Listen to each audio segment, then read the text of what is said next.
Hello everybody, welcome back to another episode of Kerbal Space Program Cinematic Playthrough. There we just watched the launch of a resupply mission to Beluga. Beluga is another space station I've got orbiting the moon currently, the construction of which will be coming out soon. I'm trying to make a purely cinematic video for that, but I'm still working on it. But yeah, the crew on the Beluga have been up there now for quite some time, and I got a contract to rotate the crew, so I thought I'd send up a little mission and get a new crew put in. As well as that, I've got a greenhouse on Beluga, which has just run out of ammonia, so I thought I was bringing some more ammonia with me. But it turns out that every single tank that I've put on there, which I thought had ammonia on, actually has oxygen on. Each tank needed changing individually and doesn't really care about symmetry at all, so I've not actually brought much ammonia for this resupply mission. The greenhouse is part of the Kerbalism mod, which adds all of the very difficult life support mechanics that I'm currently playing with. One of the goals of the Beluga station was to test the greenhouse and see how effective it is at producing food, and honestly, not very effective at all. It takes months and months for it to grow a very pitiful amount of food, and it takes loads of ammonia to do so. I'm not sure whether that's because I'm in orbit and whether I had a greenhouse on the surface of a planet it might fare a little better, but honestly I don't think I'll be bringing greenhouses on any other long-term missions in the future. Anyway, here's me fiddling about with the maneuvers to get a good encounter. I had to wait a few orbits just because I didn't come in at a very good time. But after a bit of messing around, we get pretty close to the vessel and begin our rendezvous. I forgot to mention, actually, on the top of our resupply mission there, we have a lunar lander. The goal is to go down to the surface and harvest as much scientific data as possible, using the Beluga to refuel for each trip, and hopefully that way I can unlock more of the tech tree quite quickly.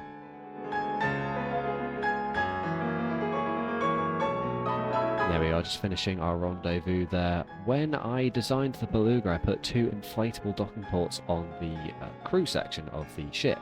And I thought that would be a very good place to put the lander. I figured, you know, it'd be possible for them to go from the living areas into the lander. It's not like they can travel through a fuel tank to get into the lander.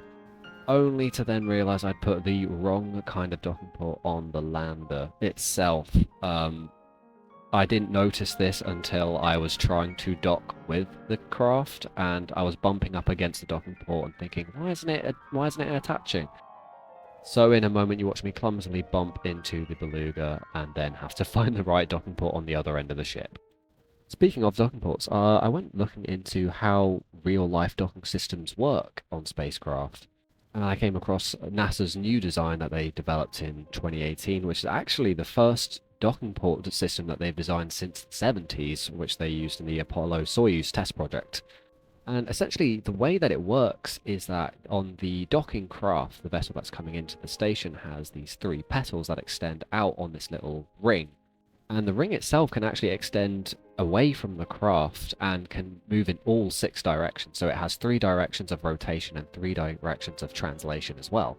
And this is a big improvement on the old design, because with the old design, to get an alignment, you'd have to use the RCS system to make sure you're properly lined up for docking. Whereas this new docking system, because the ring can articulate so much, it extends out, and when contact is made, it basically slides into alignment. So on the receiving docking port, they have another 3 guide petals, and these basically make sure that they all interlock with each other perfectly. And as each of the guide petals on the docking craft slides into place, a little latch will click and lock it in.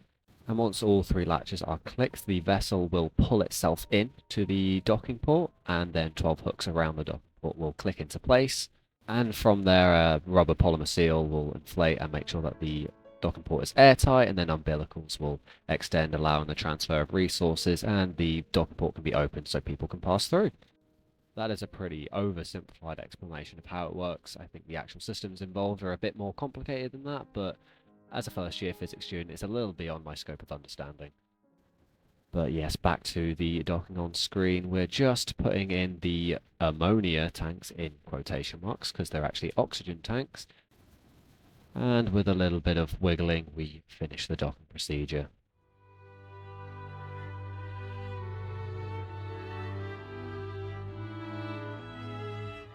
So having transferred the crew and made the unfortunate realization that I actually haven't brought any ammonia, it's time to depart back to Kerbin.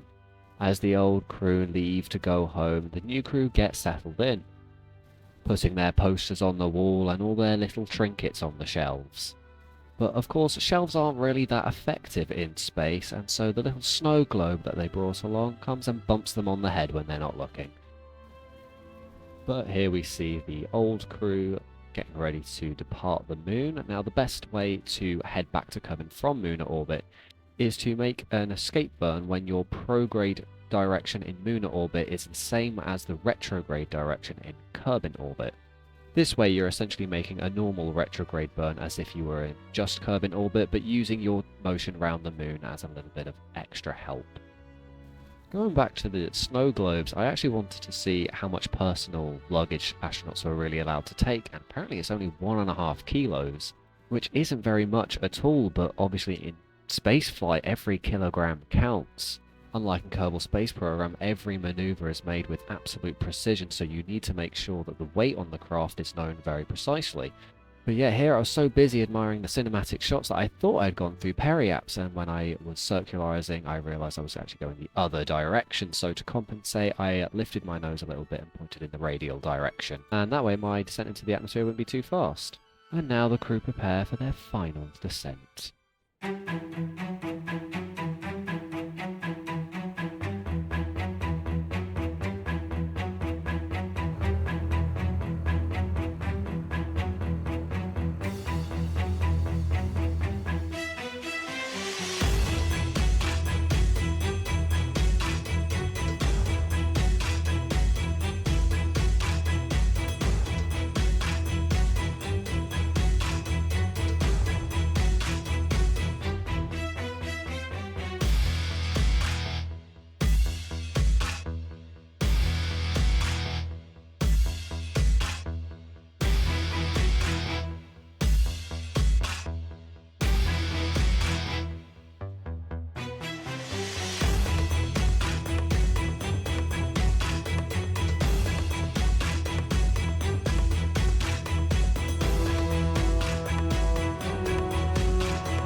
With the crew safely returned, we now turn our attention to a little side project I was working on. I had a contract to put a satellite into orbit, and so I wanted to see if I could do that with a spaceplane, namely a single-stage-to-orbit vessel.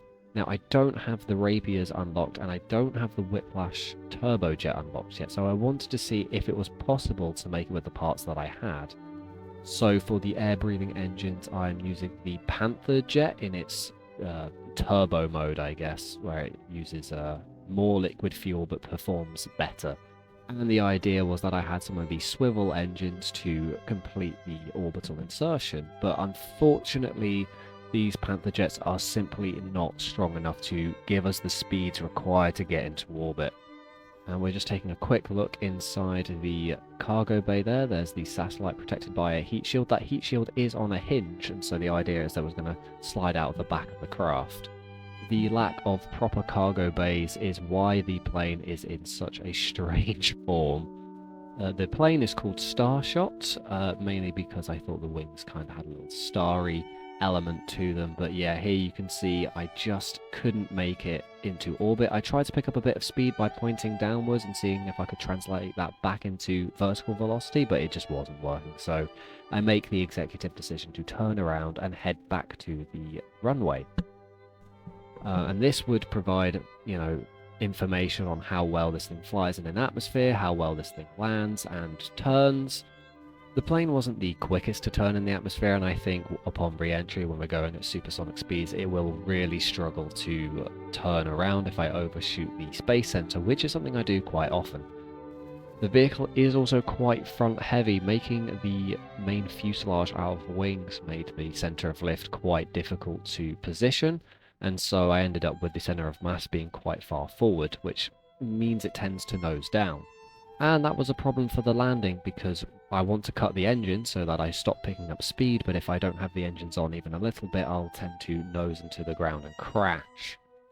But all in all, I didn't have a terrible approach to the runway, and I don't even think the landing itself was too bad, but the position of the landing gear meant that when I did touch the ground, it came clean off, and I had a bit of a messy landing.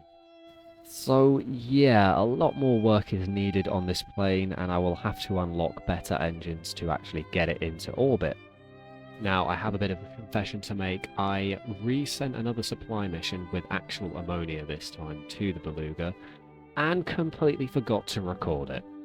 I thought I was recording, I did the whole launch, I did the rendezvous around the moon, I got there, I docked, and then I went to go click stop recording and realised that I hadn't been recording the entire time. And I didn't really fancy doing the whole mission again, so unfortunately that mission has just lost to time. On top of that, there was actually an update to the flower ship that I also straight up just forgot to record. Basically what I've done with it is I've put it on a solar orbit. I wanted to test to see, does the shielding actually protect in interplanetary space, and how long can the crew actually withstand being in a spaceship.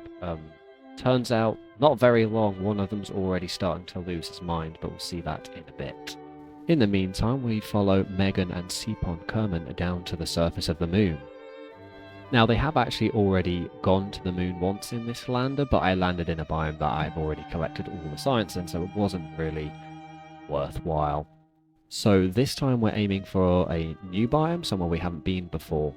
That is actually kind of difficult to do if you stay in an equatorial orbit, because you only encounter so many biomes. And one of the requisites that I wanted for landing is, can I still see Kerbin from the surface? Because it just looks cool when you can still see Kerbin from the surface.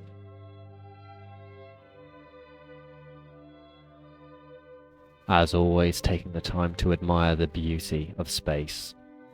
Taking a look into the cockpit now to see the free IVA mod in all of its glory. Yeah, it lets you walk around the interior of the cockpit, which I think is something that should just be in the base game. And one of the small perks of the raster prop monitor is the little cameras that you can put outside the vessel. At some point I'd like to challenge myself to land on the moon solely from the cockpit using raster prop monitor as a way to help me do that. But for now we'll land the traditional way, and there's me zipping around the moon looking at all the different biomes that I have in my orbital plane. And eventually I settle on the Highlands. I think that's somewhere I haven't been before, and so that's where we'll try and land. Now, when landing on the moon, it's typically best to wait until you're pretty much over your target and then begin your descent. Unfortunately, my engines are a little bit weak to do that effectively, so I need to burn a little bit before I get over my target so that I can land on top of it. Don't pay too much attention to that little transition, because I certainly did not mistime my suicide burn and crash into the surface. That definitely did not happen. Okay, so I'm obviously lying. Yeah, the first time I tried to come down, I was trying to be as efficient as possible and performing a suicide burn maneuver, but I left it far too late and I just crashed into the surface and killed my Kerbals. So I did a sneaky little reload and tried again, and on the second time I didn't quite do a suicide burn maneuver, but I was a bit more successful in my landing. Where I had landed wasn't the most stable, and I was sliding down the surface a little bit, so I just did a little hop to the top of the hill there, so that I could have a bit of a flatter surface to rest my craft on. And as an added bonus, Kerbin was no longer obscured by the hill there, and we could see it in its full glory. There we are, performing the scientific experiments and getting Megan out of the craft to admire the landscape of the moon, and Kerbin hanging low on the horizon. Megan then begins performing the all-important scientific experiments and, of course, planting a flag, because if you didn't plant a flag, did you really go to the moon? Now it's Sepon's turn to get out of the craft. I thought I'd be fancy and do it from the IVA view, just for a bit of fun. And there he is, joining Megan on the surface, admiring the view of Kerbin from so far away. And of course, taking the opportunity to hit a spot of golf, because it's much more fun when you have a lack of gravity on your side. And once all the experiments have been done and all the science has been collected, it's time to get them both back into the craft. Now, you'll notice I get a little warning message there saying there's no more nitrogen. Nitrogen is a resource added by the Kerbalism mod so that you can pressurize cabins. and is a pretty important part of the mental stability of the crew. If they're in an unpressurized cabin, then they have to wear their spacesuits the whole time, and then they'll go mad pretty damn quick. And with that, it's time to leave the lunar surface and head back to the Beluga.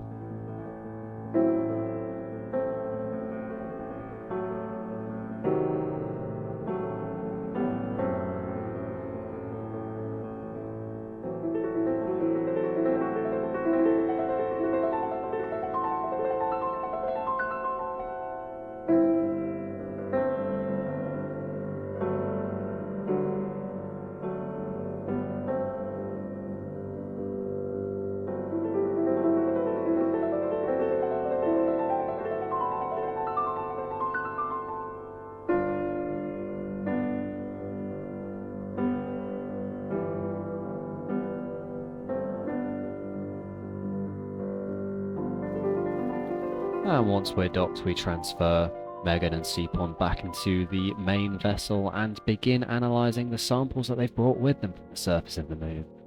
Who knows, maybe a rock from the moon will lead these brave scientists to make a huge scientific breakthrough which will allow the development of wonderful new technologies that will take us even further. But for now, they'll just have to settle for looking at dusty moon rocks. We now check back in with the Flower. As I said earlier, I put it on a solar orbit, and I'm just checking in with the crew, and they are not doing great. So originally I thought that they would be fine for radiation. I mean, they would probably come back with pretty high numbers, but they should survive the trip. But I did not consider the fact that they would be exposed to solar storms in that time as well. And during a solar storm, their radiation percentage skyrockets. Not only that, but their stress levels are also rising pretty fast. Nevertheless, there's work to be done. They are about to perform a maneuver that will bring them back on a trajectory to Kerbin, and before they can do that, Magar Kerbin bravely steps out untethered into interplanetary space, analysing every inch of the craft to make sure that nothing is broken and that they are prepared to make their journey home.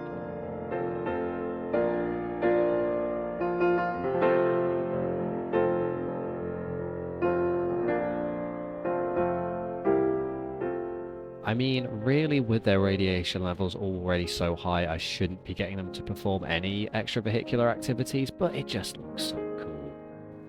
And here we get to see what I think is maybe the coolest feature of the free IVA mod, is actually moving between the modules. So as you see there, we go from the habitation module straight into the science module and say hello to the little scientists working there, all the way up to the command pod, which is one of the viewing cupolas. Unfortunately, it's got a docking port on the front, so the whole functionality of the viewing cupola has been made redundant. But there we are, that's us performing a small maneuver to bring us back to Kerbin in around 330 days, and I am crossing all of my fingers that my Kerbal survive the trip. I honestly didn't think it would be that bad sending them on a solar orbit, and I was just thinking about getting a bit more science, you know, getting EVA reports and all the different experiments that I could do around the sun. I did not really think that they might die out there. So I'm currently and frantically rotating people between med bays because it can only heal one person at a time, so I'm delicately balancing who actually gets treatment and who doesn't, and hopefully that should keep them just healthy enough to bring them back home. But that is it for today's episode. Thank you very much for watching. I hope you enjoyed this episode of Kerbal Space Program Cinematic Playthrough, and I will see you next time.